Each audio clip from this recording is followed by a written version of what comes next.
From training to performing, join our big league conversation.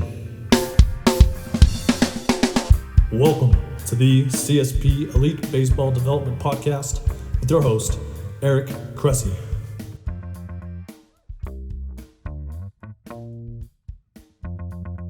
Welcome back to the CSP Elite Baseball Development Podcast. I'm your host, Eric Cressey, and this is episode 98. I go back about 15 years with today's guest. He was actually Cressey Sports Performance's first employee and turned out to be an amazing resource for us, not just as a strength and conditioning coach, but also on the nutrition front. We've stayed in touch over the years. He's taught me a lot and just become an awesome resource whenever I have questions on nutrition, supplementation, anything you can imagine. I think this is a really good episode, not just for our higher level athletes who may be looking for advanced strategies, but also for our parents and our young athletes who are listening as they work through some of the foundational principles of high quality nutrition from optimizing performance on the baseball field. So this will be a really good one that I think will have resounding lessons across multiple populations. This episode is brought to you by Athletic Greens. It's an all-in-one superfood supplement with 75 whole food sourced ingredients to support your body's nutritional needs across 5 critical areas: energy, immunity, gut health, hormonal support, and healthy aging. I'm an avid user of Athletic Greens myself, in spite of the fact that I tend to be a supplement minimalist. To me, this is a product that is much more like whole food nutritional insurance as opposed to a true supplement. The ingredients have been carefully selected at the highest quality, most natural source. You get essential vitamins and minerals, digestive enzymes, prebiotics, probiotics, and that's the zero compromise approach from the company. It's plant-based, sourced from whole foods at the highest quality, so you won't find harmful chemicals, artificial colors or flavors, preservatives, or added sugar. Really, it's perfect for folks who are gluten and dairy free, paleo, keto, vegan friendly, great for people who are intermittent fasting, all that fun stuff. Personally, I love it for obviously our athletes who don't get enough nutritional benefits from fruits and vegetables because they don't eat enough. So it's a way to kind of plug in holes in diets. But also, I really like it for our college and professional athletes who may have complex travel schedules where quality food options aren't always at hand. On a personal level, I'm a husband, father of 3, and an entrepreneur. We split our time between 2 states, and I'm also still an avid lifter. So life is inherently crazy, and it can be stressful, and sleep deprivation is definitely something that we encounter. So I rely on Athletic Greens for part of my immune support, and believe firmly that it's made a big difference in keeping me healthy in spite of how crazy our lifestyle is. They've got a great offer in place. If you head to athleticgreens.com/Cressey, they'll get you 20 free travel packets with your purchase. Again, that's athleticgreens.com/Cressey, CRESSEY, and you can claim your special offer. Today's guest is the Director of Nutrition at Precision Nutrition, working with a host of fitness professionals, elite athletes, and professional sports teams. They include U.S. Open champion Sloane Stephens, the San Antonio Spurs, Cleveland Browns, and several more. Prior to his work with Precision Nutrition, he worked for 3 years at Cressey Sports Performance, Massachusetts as the head sports nutritionist and as a strength and conditioning coach, working with hundreds of athletes and recreational exercisers of all types. He's the author of the High Performance Handbook Nutrition Guide, the Show and Go Nutrition Guide, and Ultimate Hockey Nutrition. He's also the co-author of the Precision Nutrition System and Precision Nutrition's Level 1 certification textbook entitled The Essentials of Sports and Exercise Nutrition. He's a registered dietitian with a master's degree in food science and human nutrition. He's also a certified sports nutritionist as well as a certified strength and conditioning specialist. As part of the Precision Nutrition mission, he helps to deliver life-changing, research-driven health and fitness coaching for everyone. Please welcome to the show, Brian St Pierre. Welcome to the show, Brian, and thank you very much for joining me. Oh, thanks for having me, Eric. Looking forward to it. So we have known each other. I'd say we're going on 15 years now. Probably pretty close. So here's I'll tell a brief story for folks to set the stage. So 2006, I think you first reached out to me. You're a young, enthusiastic strength coach / nutrition guy in Maine. You wanted to come down and observe. And it was kind of right as we were talking about opening CSP. You originally planned to come down. I'm like, hey, we opened a facility. So you came there, and as luck would have it, you arrived in our original dungeon, I'd say version 1.0, which was a tetanus factory of CSP. We hadn't scraped the rust off the windows. In fact, our bathroom stall at that original facility was a shutter that was just like balancing up. So parents were so impressed. Yeah, no, we were really making the state of Maine proud, weren't we? So anyway, you showed up, and it just so happened that it was on the day that all of our power racks arrived. And you were expecting to come down and see some cutting edge training and all that stuff, and maybe a lot of stuff that you've been familiarized with, my writings and stuff like that. Instead, you rolled up your sleeves and you assembled power racks for the day, and we were so blown away, obviously, that you became the first intern in CSP history, or at least one of the first. And you also subsequently became one of the first staff member we ever had. Tony and Pete and I hired you. And I always look back and I say that I will never go wrong hiring people who came from self-employed parents. And I know your dad owned a paint store in Lewiston, Maine, and you spent a lot of time stocking paint, selling paint, painting, whatever it is. And it didn't go unnoticed in your work ethic. So, and I know that's continued this day. So we're proud to know you, and very, very appreciative of all you contributed, early on in the business, and you still do from afar to this day. So that's awesome. And I appreciate I love the story. And I appreciate the kind words, and it's the feeling is mutual, because it allowed my career to go in all kinds of awesome directions as well. So and I have a million old photos of you, usually like lying on the floor semi-conscious after pushing the sled, or, oh my god, puking into trash cans after pushing ourselves way too hard. But we'll not use those for the podcast. That's good. We'll put up nice nutrition pictures. But anyway, so you were, like I said, you were first employee all the way back in 2008. And it was actually, something. We hired you because you were a great dude and you were a great fit for our culture. But, we also came to realize really quickly that you had, a unique skill set that could really offer something that our athletes didn't have at that point. And that was, nutrition advising. And so one of your initial undertakings was to set up a nutrition consultation program with our athletes. So we're 13 years later, and I'm curious, what was it then, and how is your approach to managing the athlete / dietitian, now you are an RD, how has that interaction changed, and maybe what new strategies are you employing now that allow you to get better buy-in and success rates than you did back in 2008? Yeah, it's a great question. Great. Obviously, a lot has changed in 13 years, right? My understanding, my experience, I got a lot more reps in coaching people than I did when I was relatively fresh out of college and just taking the first crack at it. So I'd say my approach has changed in numerous ways. First, and by far, I'd say most importantly, I have become what I would say is much more client-centered in my approach. And what I mean by that is, I want to get to know the athlete as a person. What are their likes and dislikes? What do they value, or what's important to them? What do they want to accomplish? What are their goals? What skills do they already have that we can leverage? These kinds of things. Whereas, not that I didn't care about those things 13 years ago, but it was a smaller focus, and my larger focus was on, here's all the information I know, and here are all the things you need to do. And additionally, I want to understand their life context and circumstances, right? What are their various environments like at home or at work or at school, right? That we can leverage to help them.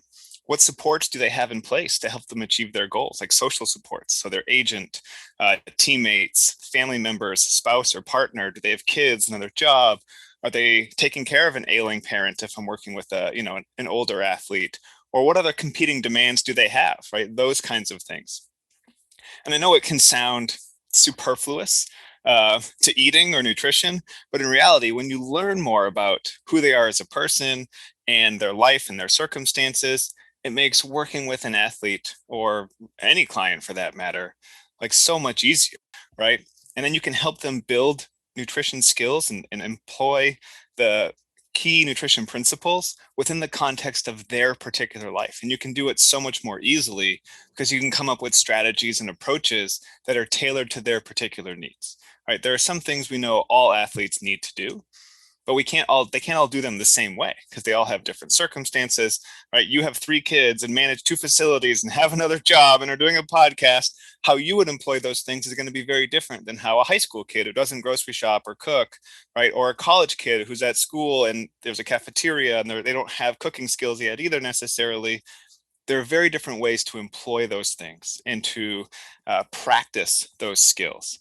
And so by understanding those circumstances and who they are and what they value, it's so much easier to collaboratively come up with ways to execute on those strategies that they can fit much more seamlessly, and I don't want to say effortlessly, but with less effort in their particular life.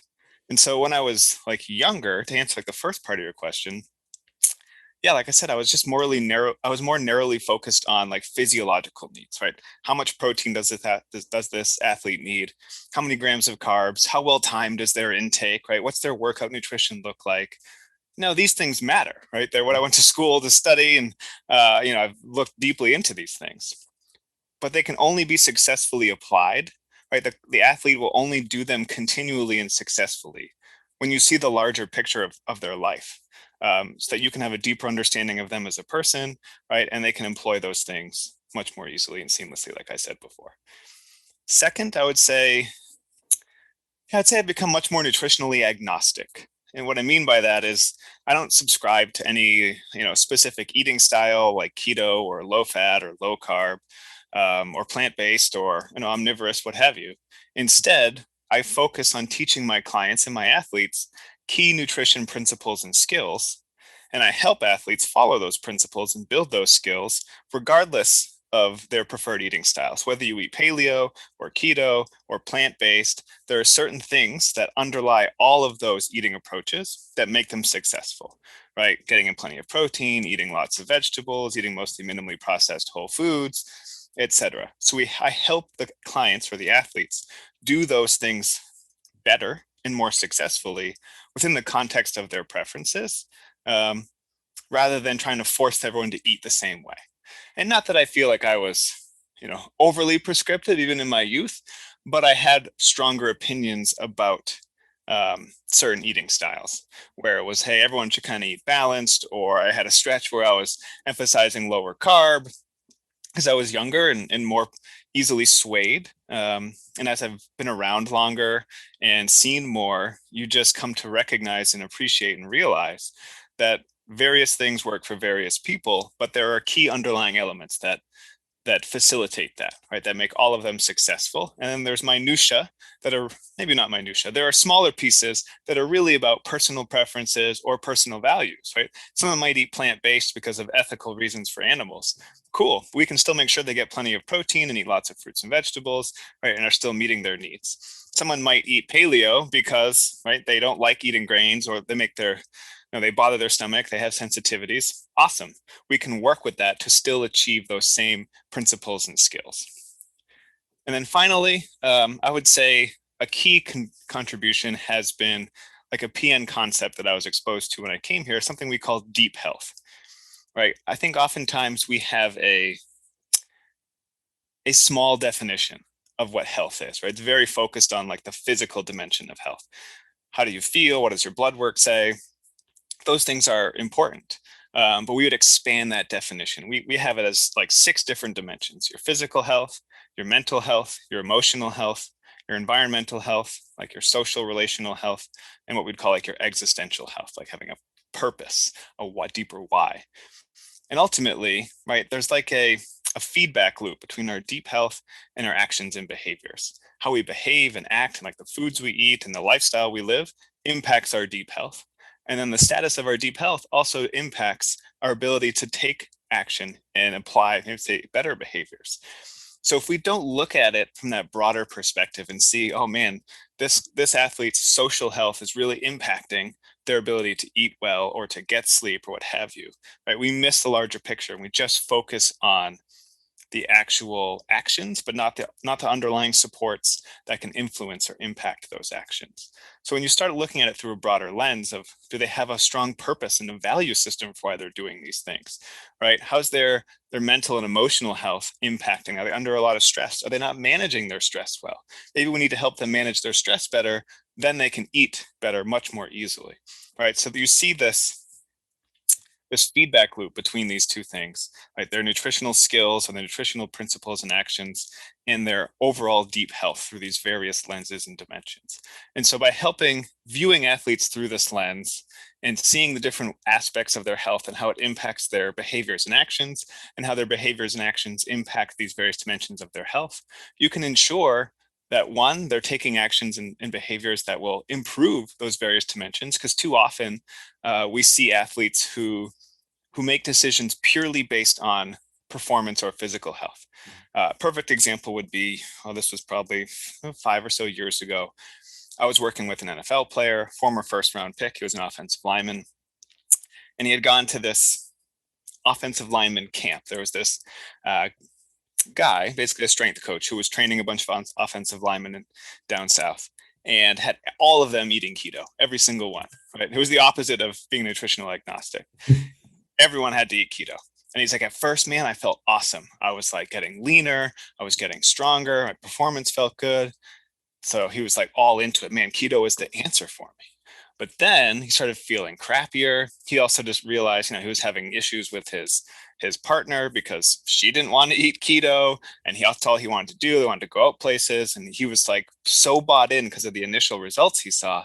But ultimately, he started having like some mental health issues, some emotional regulation issues, some social health issues, disagreements with his partner, and physically actually started to now underperform and feel crappier. So it worked awesome at first, and then it started to really impact multiple areas of his life. But it took talking and recognizing and him turning around and seeing how it's negatively impacting all these other areas of his life to try a different approach to see, okay, it's still improving my performance, but it's also positively impacting these other areas. And oftentimes we can be, as athletes, sometimes too narrowly focused on the physical and the performance, which is important. But if it starts to negatively impact other areas of your life, those will eventually oftentimes cut short your physical performance output. So I hope that was a long answer to your question. But no, but it was cool. It was a great question because it led to a great answer because it led to 5 other questions, which is, and I feel like these podcasts, when they're conversational, are the best. The first thing you talked about was like understanding, social circumstances, the people you spend time around. And we've always heard about like, the folks, in your network who may sabotage your effort. But the first thing I actually thought of as you talked about is I don't know if you read it, a book I just finished a month or two ago called Subtract. And it was actually a really interesting book because it talked a lot about how we are hardwired as a species to add, just because if you go back to the days of hunter-gatherers and things like that, like everything was about hoarding food, in one way or another, accessing it. So over the course of time, subtraction became underappreciated. And over the course of the book, they talk about, a collection of things, like the idea of you have to prune a tree so that important nutrients don't go to dying limbs. And that, there are portions of our brain that have actually gotten smaller to accommodate the increases in the size of portions of our brain that are devoted to, to language. We know there's examples of if you simplify the tax code, people are less likely to cheat on their taxes. And he used a quote from Lao Tzu: to attain knowledge, add things every day; to attain wisdom, subtract things every day. So I'm curious, like when you first start working with someone, whether it's a busy mom of 4 or a teenage athlete that needs to improve nutritionally, do you think the first place is to see where you can take away complexities that are unnecessary, or is it to try to initiate actions or new habits that you think will deliver good results? Yeah, that's a great question. And I would say it's often a bit of both. And it depends on, like, I'd say what we think are the biggest blockers for this client. And so those are oftentimes like your biggest blockers are often your biggest opportunities, but they're oftentimes the hardest thing to change. And then you next would see things like low-hanging fruit. Like it's something that's like not terrible, not great, but it's already better than like the big blocker. So it's something that would be easier for them to make another jump up, right? Maybe they're already eating, 3 portions of protein a day, for example, but they need 5. It really wouldn't be probably a huge stretch to get them to 4 or maybe 5, right? Whereas if they were eating 0, get them to 5, huge jump. So you have your biggest blockers, then you got like your lowest hanging fruit kind of things. But in terms of like subtracting or adding, we generally defer to like adding good things, like adding in protein, adding in fruits and vegetables. But if someone's already doing a lot of those things, but what's holding them back is they have this overly complex plan, right? They're trying to nutrient time this and take this supplement here and do this there and do this. And they're actually, because of that, unable to do it consistently because it's, too complex, then absolutely we want to simplify. And I think the big thing there for me is getting people to recognize or teaching them to understand, like, what are the big rocks of your approach here? What are the things that are giving you your that, like the Pareto principle, right? Yeah. The 20% of things that are giving you 80% of your results. Mm. Because too often, or quite often, you see people really dive deep into the minutia, and this will sound awful, but almost as a way to avoid the difficult work of implementing big rock pieces every day, right? It's like, oh, it's really difficult for me to do X, Y, and Z, but I can play with, nutrient timing or a fancy supplement, right? These things can sometimes seem important and they can be helpful, don't get me wrong. But they often don't move the needle in the same way that just getting in, some of those big rock items would be. So things like getting in plenty of protein, right? Eating minimally processed whole foods, getting in like a colorful array of vegetables and fruits, hydration. Like, it sounds like, of course, you've heard hydration your entire athletic life, but yet we still see athletes who are dehydrated, or who aren't hydrated enough for their performance. So as much as it can sound overly simplified, the simple big pieces that everyone has been told their whole life, right? Everyone's mom listening has told them to eat more fruits and vegetables, right?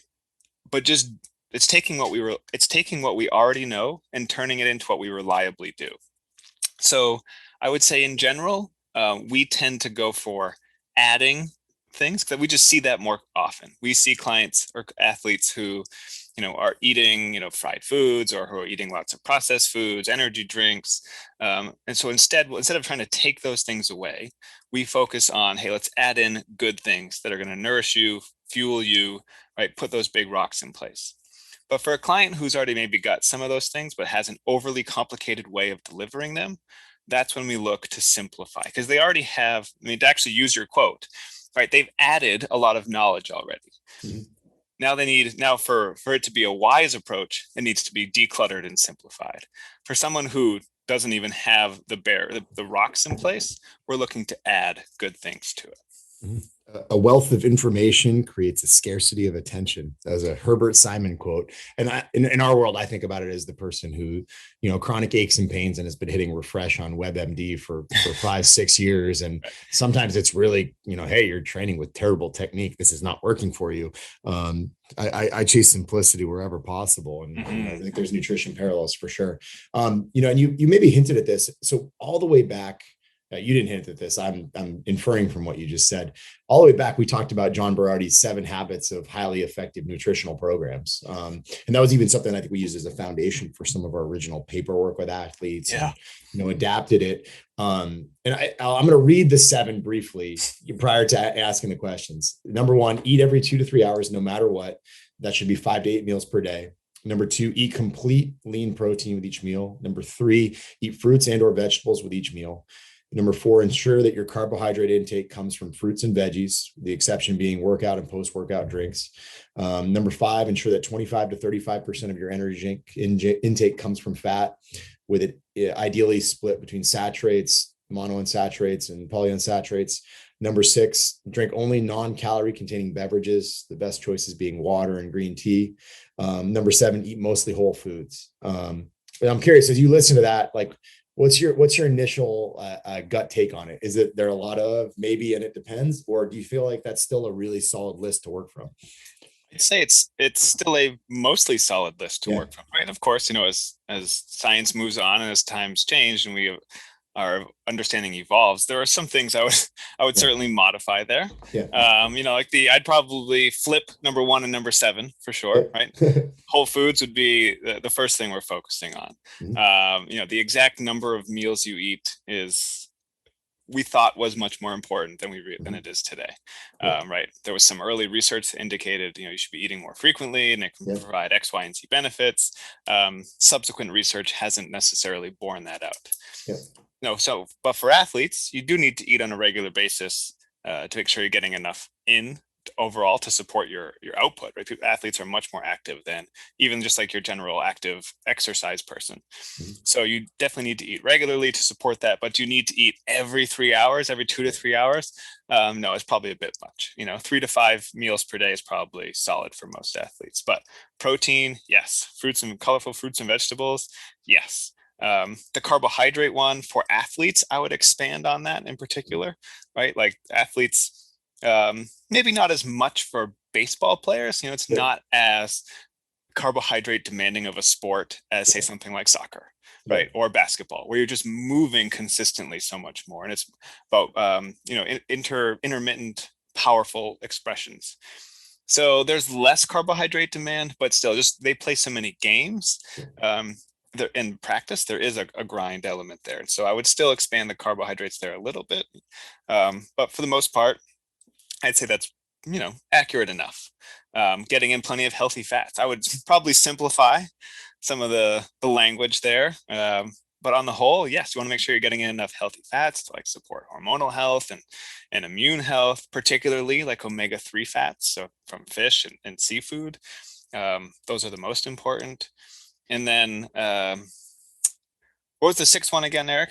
Non-calorie containing beverages. Yeah, I would say that's definitely true for most people, depending on their goals. But if you have a young athlete who's looking to gain weight, well, high calorie drinks can be beneficial in that regard. But on the whole, those hold up, really well, considering that's probably 20 years old. Yeah, that was my take on it. It's shockingly good with some asterisks. Yeah, for something 20 years old, to hold up that well, it's what it tells me is that the deep underlying principles, like I've talked about, or those fundamental skills, for the most part, they don't change as we've come to understand them. Right, getting in protein, getting in fruits and vegetables, getting in adequate carbs for your activity, right, making sure you have enough healthy fats to support, immune health and hormonal health, drinking mostly calorie-free beverages and eating whole foods, that's a damn good list of targets right there. And that's exactly what we try and teach athletes to do and all of our clients to do, whether you like to eat keto or plant-based or paleo. There's some things where we need to have conversations like, hey, you're a soccer player and you want to eat keto. Well, this might not work out so great. There's a conversation to be had there. But on the whole, we leverage those same kind of core principles and help any athlete do them and do them well, depending on their personal circumstances, values, and preferences. I think that's a great answer. And so maybe, you consulted with middle schoolers, parents all the way from the, professional to, the Olympic athletes, right? So are there key foundational elements of successful nutrition approaches that are consistent across all those levels? Beyond these 7, what are the things that you would add if you were able to have bullet points 8, 9, 10, or however many? Yeah, that's, honestly, those are, I would add maybe a larger focus on actually staying hydrated there. But on the whole, those are, and omega-3s, those are the bedrock elements that help all athletes. And the vast majority, even in the pros, in my experience, don't check all those boxes. There are certainly exceptions, but in my experience with Major League Baseball, in the NFL, in the NBA, it's astounding how many of those high-level athletes are high-level athletes in spite of how they eat. Now, often, as they become older and they become veterans, you see eating habits change because they start to recognize the value and see the results of eating better, right? Their performance, their recovery. What you can get away with when you're 22 is you can't get away with it when you're 32, or in your case, probably pushing 40, right? So sadly, yes. It's funny. I literally had this conversation. I remember it distinctly. It was the day after Thanksgiving, 2015.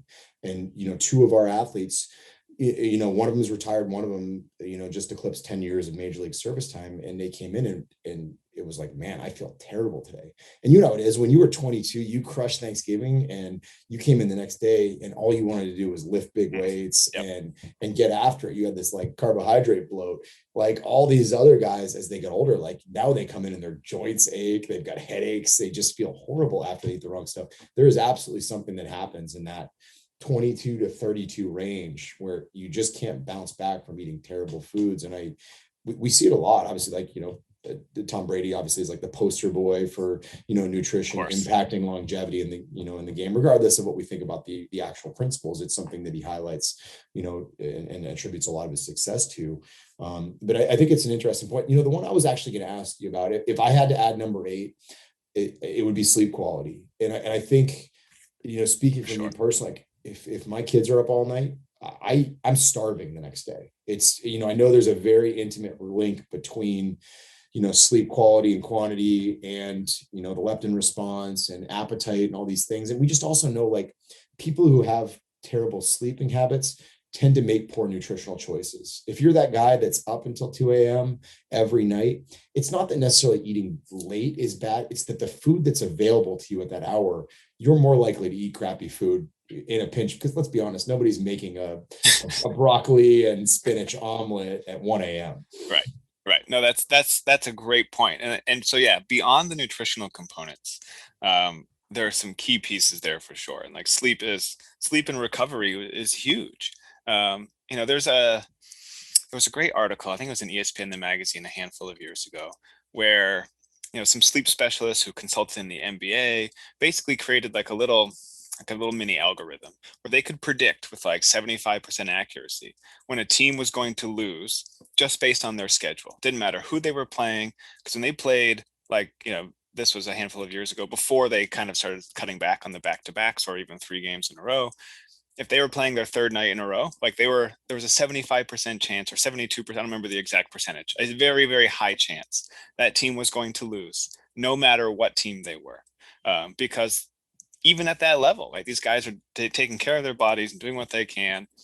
They're not able to recover from their game, their output. And then at that level, like, they play late at night, they have to sleep on a plane on their flight home, they're changing time zones. So their sleep is so negatively impacted, that they weren't able to recover and perform again the next night and then the next night again. So I think that really speaks to exactly what you're talking about. And like, I feel it just as a dad, right? A dude working like a 9 to 5, and lifting in the mornings. Like, when my kids keep me awake or I don't get a good night's sleep for a couple nights in a row, it's rough. I can't imagine trying to be a performance athlete, performing at 11 o'clock at night, or if you're from the East Coast and they're flying to the West Coast, or vice versa, feeling like you're playing at weird times that your body, compared to your body signals, right? Your body thinks it's 11 o'clock. You're at 8 p.m. or at 11 o'clock West Coast time, so your body actually thinks it's 2 a.m., what have you. It's a performance league, and it's like that in all levels of pro sports. And so it's hard for them to get enough sleep, but that is critical to getting that sleep and recovery. And to add to that, I would talk about like stress management. I kind of mentioned it before, but it's an underappreciated, I think, element for athletes when they have environmental stress or, social or emotional stress, what have you. It can make it really difficult to recover, feel your best, perform your best. You don't end up making, your decision making diminishes, so you end up making poorer food choices because your inhibitions are lowered, or you're using food to cope, which is a normal human thing to do. But and in the moment, it can be helpful. Hey, I feel better right now. It relieves some of my stress. But long term, right, we know it's not going to be helpful for people. So involving like social and environmental support systems in this list, I think, would be really helpful. Like, for young athletes, this would be like their parents. That's one thing. When I was consulting at CSP way back in the day, I wanted the parents to be in the room, because they were the ones, especially when I was working with the high school athletes, they're the ones shopping for the food, cooking the food, prepping the food. So I wanted that support system in place so that they were on board with what we were trying to do. Right. So, and with pros, it'd be like their agent or their manager or their strength coaches or even the training and practice facilities. Right. Can we change the way these are laid out so that the first things they see when they walk in are like some super shakes or some high quality smoothies, right? The hot food bar, the salad bar. Way at the end is like some muffins and cookies that you need to have in there because the executives who also eat there would lose their minds if they were gone, right? So we try to shape the path as much as possible through their social supports. Can we get their partner or their spouse or their teammates, right? Their parents on board to help make it easier? And then their environmental supports. How can we shape those and alter those? Auditing the, whatever's provided by the catering team, or talking to the chef, or modifying the kitchen setup in a home, or modifying the cafeteria layout, whatever the case might be. That can make it so much easier for athletes and people to make better food choices because you're not distracted or enthralled by, right? Especially late at night, right? You're in your kitchen, man. What if there's chips on the counter? You're gonna eat it, right? That's just being human. You're not. It's very, very difficult to be deterred at that time. You're not going to change the person. You've got to change the situation. Yeah, I mean, and that's it. And you can slowly over time, like, coach the person to make better choices, but it's obviously much easier when their environment isn't actively fighting against them and instead is actively supporting them, and their support system is implicitly and explicitly encouraging as well. Interesting. As maybe a follow-up to that sleep, time change, et cetera discussion, I've often said that one way to revolutionize Major League Baseball, at the highest level, is to figure out stimulant usage. Because, I mean, obviously in the old era, there was amphetamines, and they're not in the game anymore. But, nowadays, there are relief pitchers at 7:30 p.m. who have a Red Bull every night, right? And there are, guys with Adderall scripts, but we also know that the other thing is nicotine is a stimulant, and it's heavily utilized in the game. I've been pretty outspoken, obviously, about it, just because, in the words of Kurt Schilling, who's become a good friend over the years, is it's not if it'll kill you, it's when it will kill you. Dipping is not a good decision, but it's rampant at certain levels of baseball, and particularly in certain geographic portions of the country. Maybe speak to that side of things. We joke, like, when you do a study looking at heart disease, you look at nurses, right? Why? Because nurses stay up all night. They have very altered sleep patterns. There's some of the really more challenging populations to keep healthy, even if they're very well intentioned. It's just that it changes their life.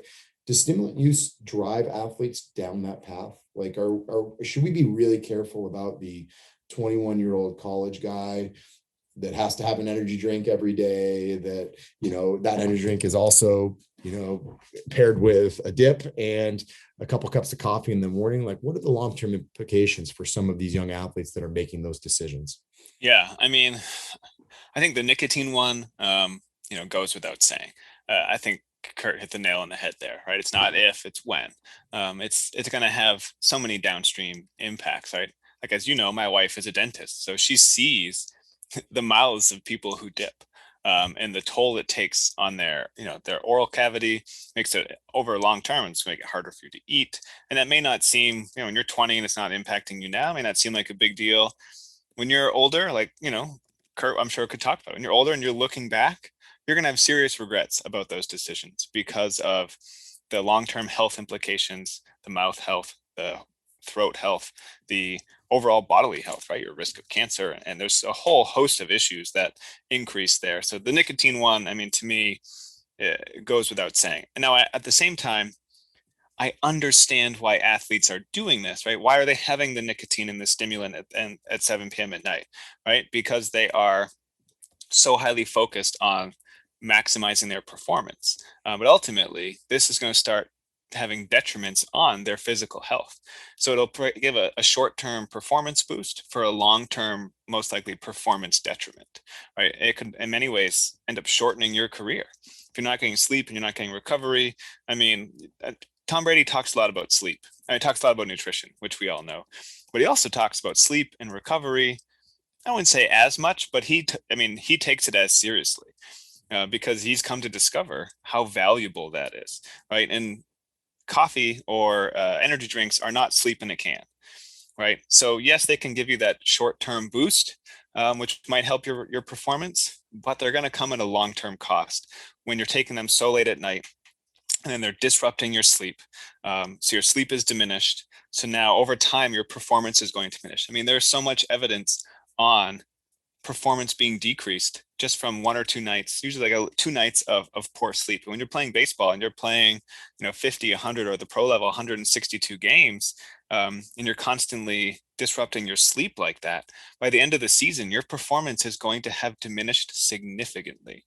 So that short-term boost you got in April, by the time you get to September, it's taking you, maybe you're going from like an 80 to 100. Well, now you're trying to get from a 40 to a 60 because of that short-term boost you were getting in April. Whereas if you never used that, you'd have been able to probably maintain, with along with some other things, that 80 all year long. Right now, you can't even reach that because you haven't recovered for so long, or your recovery has been impacted, diminished for so long over the course of a season. So sleep, in my opinion, is undervalued and is slowly becoming more recognized in the performance world. In particular, you're seeing at the pro level where they're changing schedules. They hire sleep consultants to figure out when they should even practice, when they should travel for a game, after a game, should we practice today? You're seeing a greater understanding and appreciation of that to keep athletes healthy, to keep them on the field, right, or on the court, on the ice, whatever it might be. So, I mean, in my mind, a little bit of coffee in the morning, no big deal, right? When you're having an energy drink or even coffee late at night, even if people tell you, oh, I can sleep through it, no problem, the research shows over and over again, even if you are sleeping, your sleep quality is diminished. And over time, that's going to catch up to you. You cannot pay that back over a long period of time. On the short term, I'll have a couple nights of poor sleep. You can catch up on that sleep debt a little bit. But if you've been accumulating sleep debt for months, you're not going to be able to pay that all back, right? There's a point of no return there. So your recovery and then subsequently your performance will diminish over time. And I think that's a key piece for athletes to realize is you can't just focus on, okay, I got to perform my best today, which is true, but you also want to be able to perform your best at the next game and the next game and come playoffs. And if you are withdrawing from that performance bank now, so that by the time you get to the end of the year, you have no deposits left to utilize, right? So now your bank account is empty and you can't dig deep. There is a diminished capacity for you to output and you can't pay that back. So I think that's the most important thing for a lot of these athletes to understand is it's a short-term gain for a long-term loss. I love that answer. And maybe, building on, a question from earlier, what noise is present now that wasn't present, back in 2007, 2008, when you were really kind of getting going with your work in athletes? How is whatever's, societal factors that you're experiencing now, how has that impacted your ability to get through to athletes with nutrition stuff? Yeah, it's a good question. I mean, honestly, hands down, social media, particularly for young athletes, because of, for better and for worse, right? Like they get a connection with athletes or influencers, and they see, and they're so youth athletes are more easily swayed by that influencer crowd, what this person's doing to look good, what their life looks like, how they seem to be performing, and not understanding that a lot of it is performative, right? Here's a perfect picture of me that's been photoshopped and taken from this certain angle, or here's a story of my life that's a perfectly curated version. So social media is by far the biggest distractor to helping athletes understand and appreciate those big rock things, because those influencers aren't talking about all the fruits and vegetables they ate yesterday most of the time, right? They're talking about some supplement they took, something they did, some overly complicated routine, just like you were talking about earlier with trying to simplify. Makes it harder for them to appreciate the simplicity when they see these people allegedly following these complex, difficult programs. And it's for better and for worse, they have a greater connection to athletes, like pro athletes, who don't always have the background in the physiology, in like those principles. And, they have a coach who says, hey, you should do this thing. And they're like, okay, cool. They do that thing, but they don't necessarily understand the reasons why. And they talk about it on their feeds, which isn't necessarily a bad thing. So Tom Brady would be a great example, right? I mean, his diligence and his work ethic are unquestioned. But as you kind of alluded to, we might nitpick some of the nutrition principles that he talks about. And then you've got these athletes who now want to follow these things and, obviously believe more firmly in what Tom Brady's doing and has to say than what, I might have to say. So we just need to roll with that and leverage it and treat it as an experiment, right? Rather than trying to tell them, you know what, Tom Brady's wrong, I'm actually right, that's probably not gonna work and build rapport and get them to buy in, right? Not gonna suddenly go, clearly, obviously you're just right, even though you're not a pro athlete, you don't play the sport I play, you don't play the position I play, you're not the greatest of all time. So we roll with that, right? Okay, cool. You want to try this thing? All right. I have some concerns, right? Here's what they are. But if you really want to try it, let's give it a shot and we'll track for 2 weeks, 3 weeks, whatever it might be, and see how that's affecting your performance, your, body composition, your, whatever it is we're looking to measure that you're trying to change or improve upon, and see how it's working for you, right? If it's helping you, you're feeling good, you're enjoying it, we might just continue with it, even if I don't think it's necessarily the most important thing. I'm not going to try to always win arguments, right? If I have to choose between being right and being helpful, I will choose being helpful. So I think that's where there's been more, I'm not going to say pushback, that's not the right word, more competing demands on people's attention and more competing narratives of what's going to help them progress through social media and the internet that we have to roll with and work with in our practice more than we had to before. I like that. And maybe it leads into the next question. So let's talk about some hot topics, the things that everybody likes to argue about on social media. So athletes nowadays, they're constantly asking about, a few specific topics. So I'm going to ask you, when an athlete comes up and says, what do you think of a plant-based diet? What's your answer? And it's obviously impacted by what they watched. I mean, my answer is I'll ask more questions first, because that can be a very loaded question, right? They might have already made up their mind that they want to try this thing and they want to see how I'm going to respond, right? And if I just say, it's stupid, you don't want to go down that road, like, this is so much better, and I've most likely lost that athlete, or now I have become diminished in their eyes because, like, geez, this fool doesn't know what he's talking about. He clearly didn't watch this documentary that I saw, or whatever the case might be, that taught me all of these things, right? Even though I might be well aware of all of them. Whereas if I face it with curiosity and wanting to seek to understand and then to be understood, right? Like, okay, what's got you interested about that? Like, what about it stood out to you? What's got you thinking about it? Now I can get a better sense of, maybe they're just genuinely curious on my thoughts and I can give them. Or maybe it's, hey, I watched this thing and I really want to try it. If they're already mostly committed to it, it's going to change how I roll with that. So, for the most part, plant-based diets can be done very well. They just take more effort and thought and planning, because you've now limited your protein-rich food base very significantly. So that's really how I'm going to approach it. I'm going to ask genuinely, what got them interested, why they want to know, like, what is it about them that's piqued their curiosity? Because I want to understand, are they coming from, hey, I'm just genuinely curious, I kind of heard this thing offhand on the radio and I want to understand more about it? Or is it, I've read about it, I've talked to someone about it, I watched something, and I am bought in and I want to do this thing? If it's the latter, cool, we'll talk about it. Hey, here's how you can do it well, right? Here are some pitfalls to watch out for. And again, I would treat it like an experiment. Let's try it for a little while and see how you're doing. See if it's helping you perform better, seeing if it's helped you feel better, whatever jobs you think it's doing for you or you want it to do for you. Let's test and measure and see how it's working for you. And much like that story of that pro football player I talked about, let's measure, how is it impacting your social life? How is it impacting your mental and emotional health, right? Are you feeling crummy about it? Do you feel like you're not regulating your emotions well? Are you getting distraught? Is it making it hard to eat with your teammates or eat with your partner or whatever the case might be? There are other things about the nutrition than just the performance that we have to keep in mind. So that's what I would do. If it's the first person, right, who's just genuinely curious, hey, we just talk about it from like a knowledge-based standpoint. Hey, there are lots of good things about plant-based diets, right? They emphasize lots of minimally processed foods, lots of fruits and vegetables.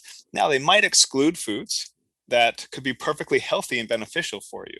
And so only you can make that decision on, whether or not you want to go down that road. But it's not a requirement for good health. Right. So my answer would depend, and the conversation would depend in part on why they're asking me and what I think they're trying to get out of that conversation. That's a great answer. What about keto? So when we hear an athlete saying they want to go that route, and this has actually become way more common, this conversation, than I ever expected it to be. And maybe it's because I'm in the baseball landscape, and for those reasons you outlined earlier, they're not running 20 miles a day. They're not, a heavy aerobic sport like soccer or basketball. does it lend itself to a lower carb lifestyle? I never thought I'd be getting these questions, but I do. Where's your head at? Yeah, I mean, honestly, it's a similar approach, though there are a little more caveats there, right? So it's the same approach. I want to understand where they're coming from and why, right? So I'd use generally the same framework that I just mentioned for the plant-based one, except, right, I would have, depending on the athlete, more, not necessarily cause for concern, but I would emphasize some caution depending on the athlete. So if they're a baseball player, I'm not going to be super concerned that it's going to negatively impact their performance. It might. And again, if they were really on board with it and really wanted to try it, they could say, okay, cool. We're going to treat it as an experiment, and we're going to track your performance. We're going to track your energy levels. We're going to track the things that are important to you. But there are a few things that I'm concerned might become problematic, such as your energy, such as your sleep, to see and your recovery, right? As an athlete who is still using glucose, right? No, you're not a soccer player. You're not running multiple miles in a game, or a basketball player, but you're still having to have, sprint, sometimes still having to sprint repeatedly. There are still moments like that in baseball. So I would be a little more cautious. For other sports outside of the baseball world, same thing, right? I would be hesitant. It's not something I would recommend to a soccer player or any intermittent sport athlete, soccer, hockey, baseball, lacrosse, you name it, football. I would not recommend it. If they really wanted to try it, I would outline my cause for concern, right? Like, these sports rely on energy systems that use glucose, right? And your body can only make so much glucose efficiently and effectively. So we have to take it in through food. Now, if you're really, dead set on trying this, I would treat it as an experiment. It's like a frame I like to use a lot, because it's just a test, and then we'll just see what happens. And we can always adjust and modify based on the results. From there, we'll use outcome-based decision-making. What's happening? Not what should be happening, not what I hope is happening, right? Not what they hope is happening, what is happening? Let's track it and measure and assess. And then based on that information, decide on what to do next. So I would have more caveats and concerns with keto for athletes, because so many athletes depend on carbohydrates to truly optimally fuel, right? The research shows this over and over again. There's almost no population where keto improves performance on the whole. There are individual exceptions, and there's research that shows that too.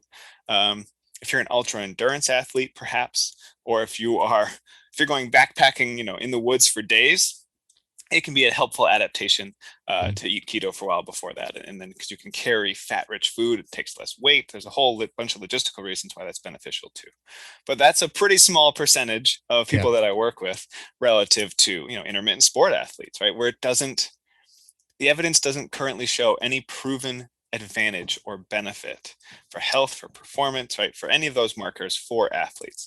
Now, but again, like I said, if they're dead set on doing it, I am there to be helpful, not necessarily to be right.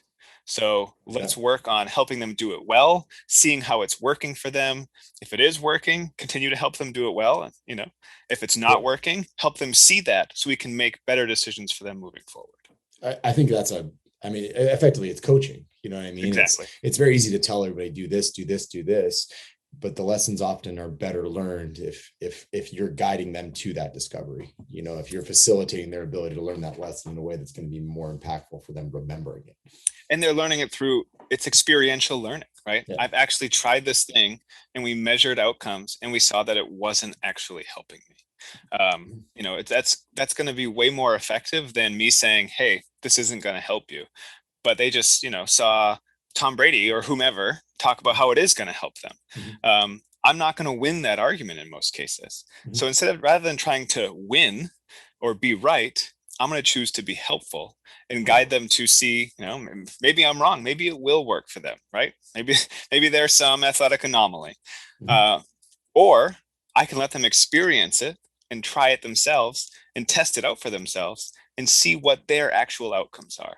And then they'll learn whether it does work for them or not. And that's going to be much more effective than me trying to, argue with, whomever they got that information from.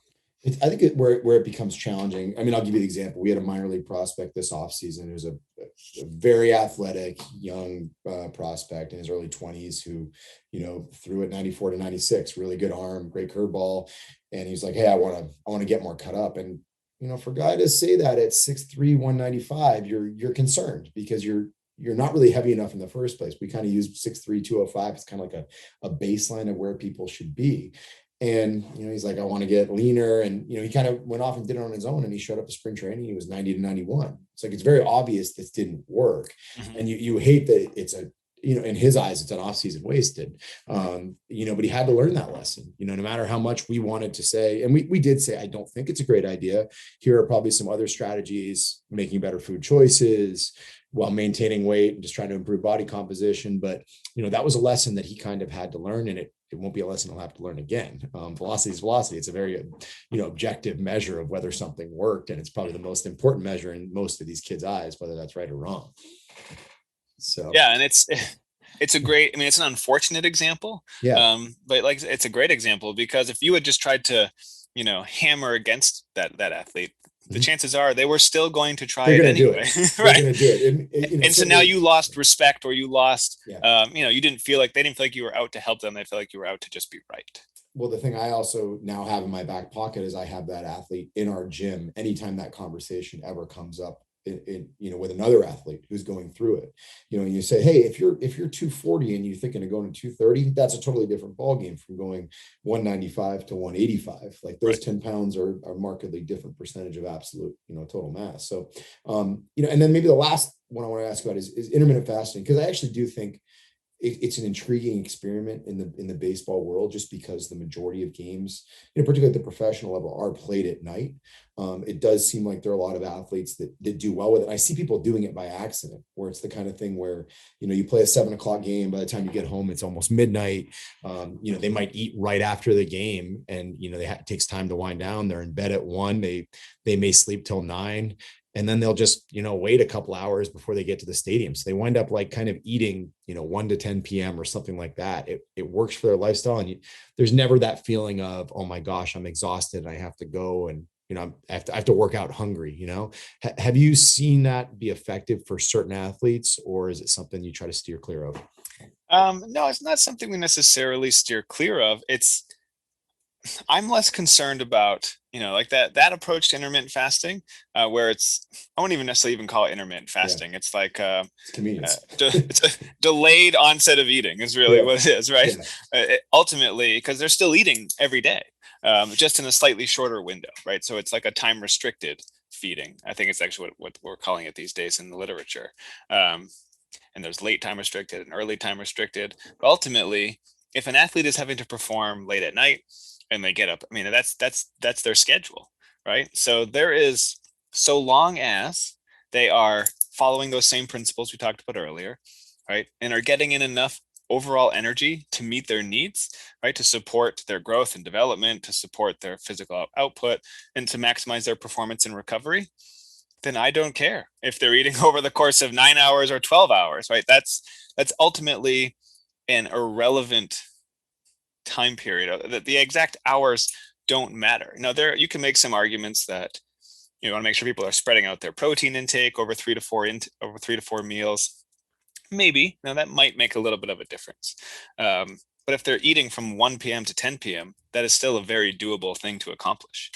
If an athlete's trying to follow OMAD, eating 1 meal a day, that's a different conversation. We might try to again talk about the pros and the cons and the concerns and treat it as an experiment. But on the whole, intermittent fasting generally tends to work well for athletes at that level because of their schedule. And for example, my wife essentially does that time restricted feeding. She doesn't like eating breakfast. She's not hungry for breakfast. She doesn't eat until 10 a.m. And then we eat dinner at 6 p.m. And that's it. So she eats for 8 hours and, quote unquote fasts for 16. Whereas I'm the minute I wake up at 5:15, right, I'm eating some food. I'm having some dark chocolate with my coffee. I don't mess around. I need food pronto. And that works for me. But my wife's approach works for her and a lot of those athletes. So long as, again, you are checking off those boxes of hitting those minimums, it's not going to matter. Now, if you're getting into more advanced versions of fasting, where you're fasting for an entire day, you're only eating like 25% of your calories for a day, or you're fasting twice a week, that's a very different type of fasting, right? That would become more concerning or problematic from a performance standpoint, because it's going to be much harder for you to get in adequate overall energy intake and protein and carbohydrate intake to maximize your recovery and to fuel yourself for your performance. So that's where I would get a little more concerned. The daily, like time restricted feeding, far less concern than like larger blocks of time, 24, 36 hours of fasting. That's where I would become more concerned. Nice. All right. So last one, and I think we always have the broad range of people who listen to a podcast. Some folks are looking for more foundational knowledge, and others are looking to get sexier. I'm curious. When you're interacting with athletes who may be looking for advanced blood work, professionals with financial resources to spend on more advanced panels, what are the things that you're looking for? Is it vitamin D? Is it magnesium? What are the things that you're intrigued to check out? Yeah, I mean, not as many as you might think. Definitely some, particularly if someone's already checking off a lot of the big rocks and they're getting their protein, they're getting in all those nutrition principles. They've done some of the ones you mentioned, like the sleep, they're managing their stress, right? Overall, we feel like they're doing everything they can to improve their performance and their deep health. And yet something still doesn't feel quite right. Or if they're a pro athlete and they just have access to more advanced testing where they can really try and fine tune those little bits of performance, we'll look at things like inflammatory markers or C-reactive protein, things like that. Omega-3 index would be a big one for overall health and performance. And then, individual nutrient status. Magnesium is definitely a big one because we see so many people who have a low intake of magnesium. Vitamin D as well. But I've seen, there's been like the Endocrine Society and some other bodies like that, in my opinion, endorse a vitamin D intake that's quite high. So to me, vitamin D has like a sweet spot of being in the range of like 20 to 40 nanograms per milliliter, or basically 30 to 40 is probably your best bet. More than that, and there's actually some potential downsides. Less than that, and there are some definite downsides. So vitamin D, but not overdoing it with your supplementation. Magnesium, definitely a big one. You can look at B vitamins as well, but generally, people in Western civilizations don't have B vitamin deficiencies, but it'd be something to be mindful of as well because of their importance in so many bodily functions, Krebs cycle, and things like that. But omega-3 index would be a big one, and then inflammatory markers, simply because it's going to ultimately impact brain health, so your mental and emotional health. It's going to impact physical health and performance. It's going to impact recovery. So inflammation would be the big one, your C-reactive proteins, maybe even interleukins, depending on how much they go down that path on the testing. But those would be the things I would be looking at for the most part. And you can get into, testosterone and sex hormone panels. But now you're getting into a realm where I would need help to truly interpret that. I mean, I can look at it and I have thoughts and ideas, but it's outside my scope of practice to be like truly interpreting that information, other than, hey, noticing and naming it to the athlete. Hey, I noticed, X, Y, and Z thing. Your free testosterone seems to be low, whatever the case might be. This might be something to discuss with your doctor. It's certainly not something I would treat. But sex hormone panels are often indicative of overall health, but people's healthy ranges can be quite significant. So just because it's, you're on the low end of healthy or the high end of healthy, doesn't mean that it's necessarily high or low for you. So I'm always leery of trying to do too much interpretation there myself, other than, hey, this is something you might want to discuss with your doctor. So sex hormone status, inflammatory markers, omega-3 index, and some individual nutrient status, particularly things like magnesium and vitamin D. I like that. All right. So I got one final question as we wrap up. one of the things that I've come to realize about this podcast is that we have a lot of parents and kids that are listening to it together. You know, the 14-year-old baseball player in the car with mom and dad on the way to practice, on the way back from a tournament, whatever it is.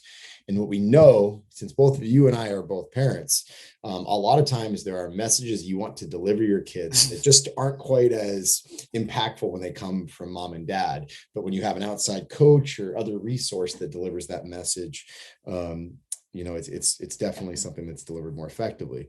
So I'm curious if you could give out one message to the teenage athlete with respect to nutrition as he or she is listening to this, what would it be? Oh, that's a great question. There's so many things I want to say. I would probably say, honestly, I think I would return to our sleep conversation, right? Like in my experience, and my time at CSP and working with high school athletes, I just saw such a huge energy drink consumption. And, again, they are not sleep in a can. They are not going to dramatically improve performance. They might feel cool and give you a slight boost, but on the whole, they're going to, particularly if you have, more than one of those a day, that's going to ultimately withdraw from that performance checking account, to use that analogy I mentioned before. Yeah, you might get that slight boost from that withdrawal, but over time, that account's going to diminish. And when you go to draw on it when you need it most, come playoffs, right, or come the following sport, if you play multiple sports in a year, right, now your bank account is diminished and you don't have enough for withdrawal, and you don't have anything left in the tank when you go to reach for it. So minimize that use and really ensure you're getting high quality sleep. I know it can be challenging as a teenager because of school schedules and work schedules, and our times shift as teenagers. We tend to go to bed later, but ensure that you are trying to get those 8 to 10 hours of sleep every night. That's going to maximize your recovery and improve your performance as much as anything else you do. And so don't withdraw from that or diminish that by having, multiple energy drinks in a day. So I would say that's one of the biggest things that stands out to me to help with long-term performance. It's not going to make you play better tomorrow, but it's going to help you play better in a week from now, a month from now, a year from now. Like that, play the long game.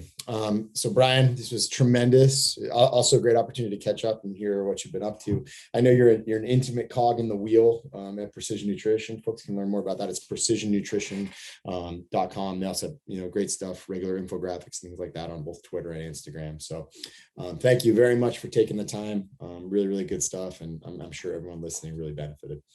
Oh, thanks for having me, Eric. This was a good time. I definitely appreciated catching up. It's been too long, so it was a good time to chat. Awesome, man. We'll talk again soon. All right, take care. Thank you for joining us for another episode of the CSP Elite Baseball Development Podcast. If you enjoyed this episode, we'd be thrilled if you'd consider subscribing to the podcast and leaving us a review to read on iTunes. We welcome your suggestions for future guests and questions. Just email elitebaseballpodcast@gmail.com. Thank you for your continued support, and we'll see you next episode.